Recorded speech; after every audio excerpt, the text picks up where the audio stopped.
دھوکے کی نیت رکھتے ہوں تو تمہارے لیے اللہ ہی کافی ہے۔ وہی تو ہے جس نے اپنی مدد سے اور مومنوں کے ذریعے سے تمہاری تائید کی اور مومنوں کے دل ایک دوسرے کے ساتھ جوڑ دیے۔ تم روئے زمین کی ساری دولت بھی خرچ کر ڈالتے تو ان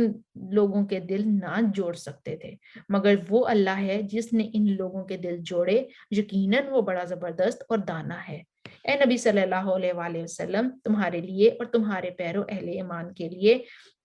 تو بس اللہ ہی کافی ہے۔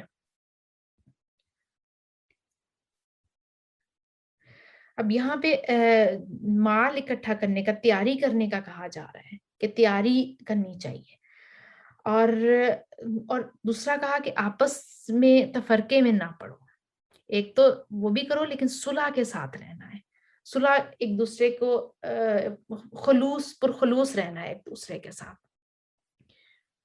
تیاری میں یہ چیزیں بھی آ جاتی ہیں کہ اپنے اندر کے گرجز سارے ختم کرتے ہیں، کیونکہ محبتیں مال سے پیدا نہیں ہو سکتی، مال تو اکٹھے ہو جائیں گے، اور مال دینا تو ایک آسان سا کام سمجھا جاتا ہے۔ اور بہت ساری جگہوں پہ ایسے ہوتا ہے کہ مال کو وقت کے ساتھ کمپنسیٹ کر دیا جاتا ہے۔ کچھ بہت سے گھروں میں ایسے ہوتا ہے کہ جو شوہر حضرات ہوتے ہیں وہ بڑے بڑے قیمتی تحفے بیویوں کو دے دیتے ہیں، اور مال میں ان کو کھلا مال دے دیتے ہیں، لیکن یہ کہ وہ وقت نہیں دے پاتے، پاس نہیں بیٹھتے، جس بات کا خیال نہیں رکھتے، اور وہ سمجھتے ہیں کہ صرف مال دے کر خوش کیا جا سکتا ہے، تو وہ کبھی بھی اپنی بیوی کو محبت حاصل نہیں کر سکتے ہیں۔ اس کے برعکس جو غریب ہوتے ہیں، جو کہ صرف وقت ہی دے سکتے ہیں، ان کے پاس اور کچھ دینے کے لیے نہیں ہوتا، ان کے جو خاندانی معاملات ہیں وہ زیادہ بہتر ہوتے ہیں اگر وہ سمجھ اور عقل رکھتے ہوں تو۔ ایک سروے ہوا تھا جس میں جو ریموٹ ایریاز ہیں، جن کے بہت جہاں پہ عزت کے نام پہ عورتوں کو بہت زیادہ قتل کر دیا جاتا ہے، تو وہاں پہ اس کی ریزن انہوں نے روٹ کاز ڈھونڈنے کی کوشش کی گئی کہ کیوں وہاں پہ اتنے زیادہ عزت کے نام پہ کیوں عورتوں کو قتل کیا جاتا ہے، وہاں پہ کیا ایسا مسئلہ ہے، کس چیز کی وہاں پہ کمی ہے، کیونکہ وہاں پیسے میں بھی بہت زیادہ ہیں، جو بڑے بڑے سردار اور بہت بڑے بڑے جو زمیندار ٹائپ لوگ ہوتے ہیں، تو ان کا کہ وہاں پہ کیوں اس طرح سے ہوتا ہے۔ تو جو سروے کی رپورٹ آئی اس میں وہ یہ بتایا گیا کہ وہاں کے جو میجورٹی لوگ تھے وہ بیرون ملک اپنے روزمرہ کے جو کام تھے، اپنا کاروبار کے لیے یا اپنی ملازمتوں کے لیے، وہ بیرون ملک گئے ہوئے تھے، اور اپنی جوان بیویاں جو ہیں وہ پیچھے چھوڑ جاتے ہوتے تھے۔ تو اب وہ کیونکہ ان کو تو وقت تو نہیں مل رہا، پیسے کی تو چلو ٹھیک ہے، باہر کا پیسہ ہے، بیرون ملک سے آ رہا ہے، پیسے کی ریل پل ہے، لیکن وہ آپس کا تعلق ان کا نہیں بن پاتا ہے، تو جس وجہ سے وہ کسی نہ کسی غلط کام میں کسی نہ کسی طریقے سے انوالو ہو جاتی ہیں، اور اس وجہ سے ان کو پھر عزت کے نام پہ قتل کر دیا جاتا ہے۔ تو ہمیں روٹ کاز دیکھنی ہے کہ ہم نے جو اگر اپنا معاشرہ ٹھیک کرنا ہے تو خاندانی نظام پہلے ٹھیک کرنا ہوگا، اور خاندانی نظام ٹھیک کرنا ہے تو اس کے لیے ہمیں اویئرنیس چاہیے ہوگی کہ ہمیں اس کے لیے کیا کرنا پڑے گا۔ یا ایھا النبی حرض المؤمنین علی القتال ان یکم منکم 20 صابرون یغلبوا 200۔ اے نبی صلی اللہ علیہ وآلہ وسلم، مومنوں کو جنگ پر ابھار دو، اگر تم میں سے 20 آدمی صابر ہوں اور وہ 200 پر غالب آئیں گے، اور اگر 100 آدمی ایسے ہوں تو منکرین حق میں سے 1000 آدمیوں پر بھاری رہیں گے، کیونکہ وہ ایسے لوگ ہیں جو سمجھ نہیں رکھتے۔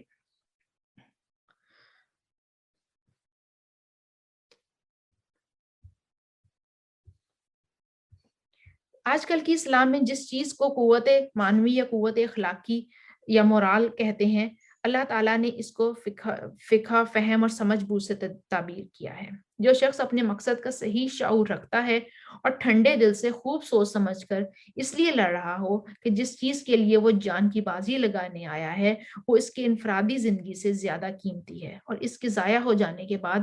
جینا بے قیمت ہے، اور بے شعوری کے ساتھ لڑنے والے آدمی سے کئی گنا زیادہ طاقت رکھتا ہے، اگرچہ جسمانی طاقت میں دونوں کے درمیان کوئی فرق نہ بھی ہو تو۔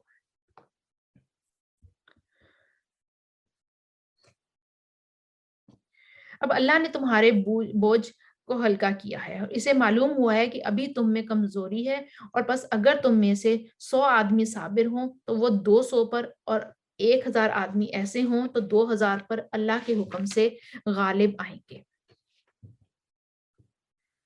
اس کا مطلب یہ نہیں کہ بس پہلے 1 اور 10 کی نسبت تھی اور اب چونکہ تم میں کمزوری آ گئی ہے اس لیے 1 اور 2 کی نسبت قائم کر دی گئی ہے، بلکہ اس کا صحیح مطلب یہ ہے کہ اصولی اور معیاری حیثیت سے تو اہل ایمان اور کفار کے درمیان 1 اور 10 ہی کی نسبت ہے، لیکن چونکہ ابھی تم لوگوں کی اخلاقی تربیت مکمل نہیں ہوئی ہے اور ابھی تک تمہارا شعور اور تمہاری سمجھ بوجھ کا پیمانہ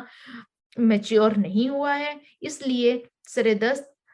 تم سے یہ مطالبہ کیا جاتا ہے کہ اپنے سے دگنی طاقت سے ٹکرانے میں تو تمہیں کوئی تعامل نہ ہونا چاہیے۔ خیال رہے کہ یہ اشارہ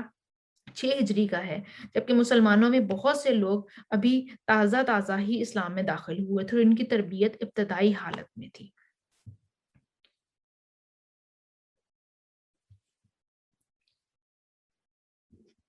اب یہاں پہ تھوڑا سا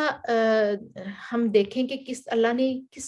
کس چیز کی طرف ہمیں اشارہ کیا ہے۔ جہاں پہ اللہ تعالیٰ فرما رہے ہیں کہ یہ محبت اللہ نے دلوں میں ڈالی ہے، اگر آپ سب کچھ خرچ کر ڈالتے ہیں جو زمین میں ہے تو بھی آپ سے ان کے دلوں میں الفت نہیں پیدا کر سکتے ہیں۔ دل اللہ کے ہاتھ میں ہوتے ہیں، اللہ جس کے دل میں جس کی محبت ڈال دے یہ اسی کا کام ہے۔ اس لیے اگر بچے آپ سے محبت نہیں کرتے یا بہن بھائیوں کے دلوں میں آپ کے لیے محبت نہیں ہے، شوہر کے دل میں نہیں ہے، تو یہ بھی اللہ سے مانگنی چاہیے۔ ہمیں کوئی جو بھی محبت ہم کسی سے چاہ رہے ہو، ہمیں وہ ڈیزائرڈ چیز نہیں ہے، ڈیزائرڈ محبت یا ڈیزائرڈ اٹینشن نہیں مل رہی ہے، تو وہ بھی اللہ سے ہی ہمیں طلب کرنی چاہیے۔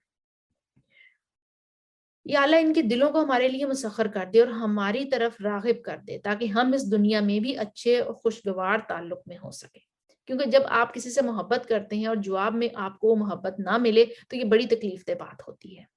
ابن عباس کہتے ہیں کہ بے شک جب اللہ کچھ دلوں کو ایک دوسرے کے قریب کر دیتا ہے تو کوئی چیز انہیں دور نہیں کر سکتی، ایک دوسرے کے خلاف بھڑکائیں تو بھی انہیں توڑ نہیں سکتے۔ بعض اوقات دشمن کی یہ چال ہوتی ہے کہ پھوٹ ڈالنے کے لیے ایک دوسرے کے درمیان غلط فہمیاں ڈالتا ہے۔ پھر انہوں نے اس آیت کی تلاوت کی، لوگوں کو کی ڈالی ہوئی غلط فہمیاں کوئی نقصان نہیں دیتی اگر اللہ محبت ڈال دے تو۔ اب یہاں پہ جو سوچنے کی بات ہے یہ کہ کسی بھی مسئلے میں اپنا معاملہ اللہ سے درست کر لیں اور آپ کے سارے معاملات کا ذمہ اللہ تعالیٰ لے لے گا اور آپ کے معاملات درست کر دے گا۔ ہم بعض اوقات دوسروں پر الزام تراشی شروع کر دیتے ہیں، یہ صرف رونے دھونے میں کام لے لیتے ہیں، اسی میں اپنا ٹائم ضائع کر دیتے ہیں، اللہ سبحانہ و تعالیٰ کی طرف رجوع ہی نہیں کرتے اور مسائل حل نہیں ہوتے۔ جب بھی کوئی خاندانی اختلافات ہوتے ہیں تو سب سے پہلے جو ہماری جو نمازیں ختم ہو جاتی ہیں، نمازیں قضا ہو جاتی ہیں، بجائے اس کے کہ ہم مزید نفل پڑھیں، مزید اللہ تعالیٰ سے تعلق جوڑیں، استغفار کریں، ہم جو فرض نمازیں ہوتی ہیں وہ بھی ہماری ختم ہو جاتی ہیں۔ تو سب سے آسان طریقہ کیا ہے؟ وہی ایاک نعبد و ایاک نستعین، اللہ تعالیٰ ہم تیری ہی عبادت کرتے ہیں، ہم تیرے ہی بندے ہیں، اللہ تعالیٰ ہم تجھی سے مدد مانگتے ہیں، تو نے ہی مسئلہ حل کرنا ہے۔ کوششیں ہم کریں گے لیکن مدد اللہ تعالیٰ کرے گا، مدد اللہ کی طرف سے آئے گی۔ اور پھر اب دیکھیں گے کہ اگر یہ اس نیت سے ہم اللہ تعالیٰ کی طرف رجوع کریں گے تو پھر کیسے کیسے معجزات ہوتے ہیں، اور اس کے لیے وہ دعا بھی مانگ لینی چاہیے، اللہم الفی بین قلوبنا و اصلح ذات بیننا و اہدنا سبل الاسلامی،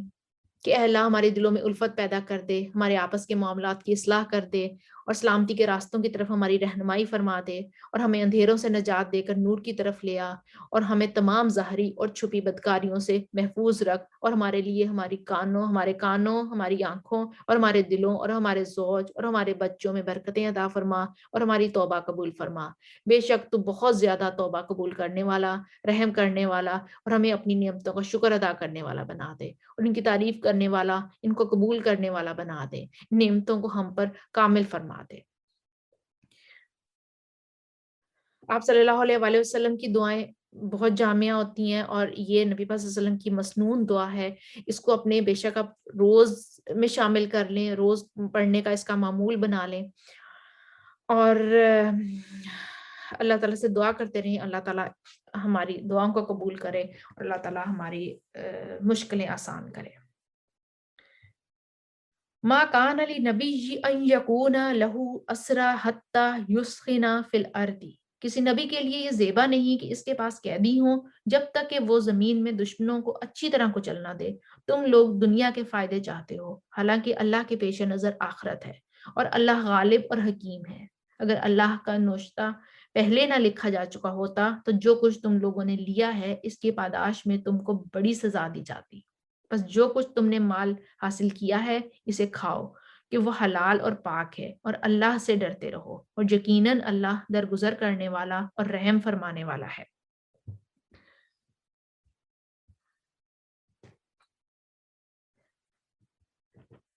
جنگ بدر سے پہلے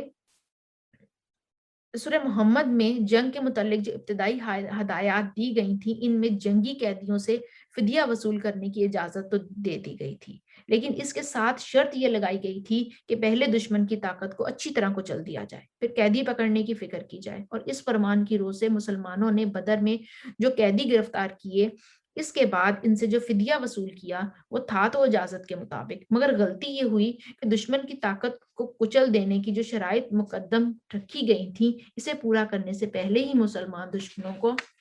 قید کرنے اور مال غنیمت جمع کرنے میں مشغول ہو گئے، اور اسی بات کو اللہ تعالیٰ نے ناپسند فرمایا، کیونکہ اگر ایسا نہ کیا جاتا اور مسلمان کفار کا تعاقب کرتے تو اس موقع پر قریش کی طاقت توڑ دی جاتی۔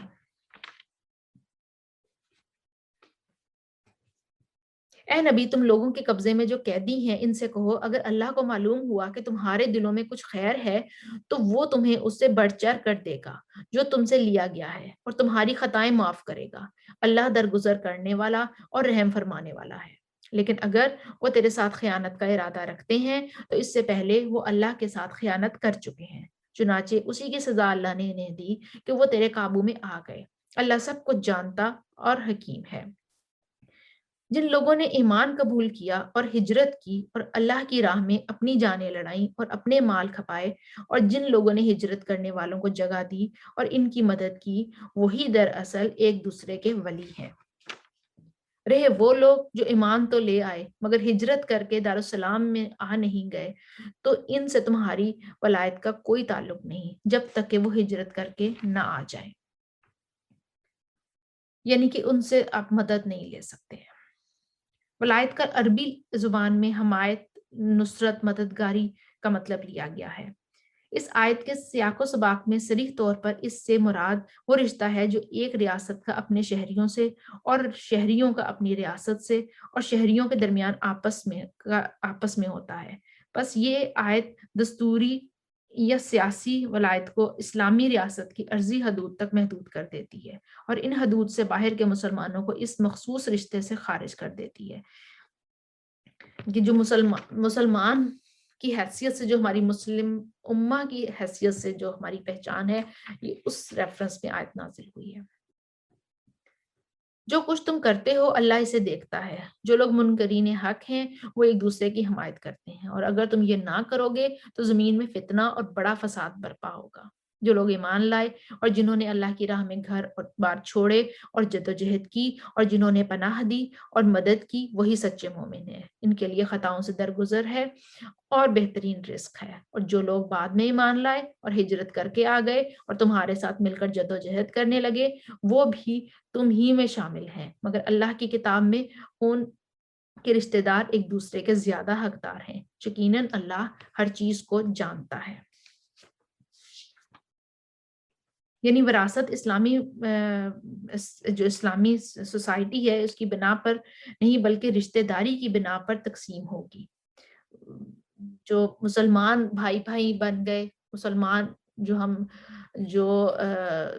اخوت کے رشتے ہیں، ان میں وراثت ان میں تقسیم نہیں ہوگی، بلکہ خونی جو رشتے ہوں گے اس پہ وراثت تقسیم ہوگی۔ اور اس حکم کی تشریح نبی پاک صلی اللہ علیہ وآلہ وسلم کا یہ حکم کرتا ہے کہ صرف مسلمان رشتہ دار ہی ایک دوسرے کے وارث ہوں گے، مسلمان کسی کافر یا کافر کسی مسلمان کا وارث نہ ہو سکے گا۔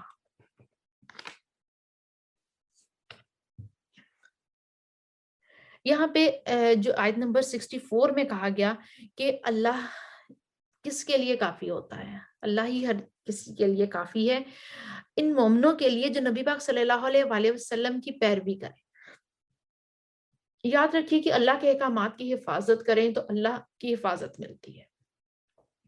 وہ کہتے ہیں نا کہ اللہ کے کاموں کے لیے وقت لگا دو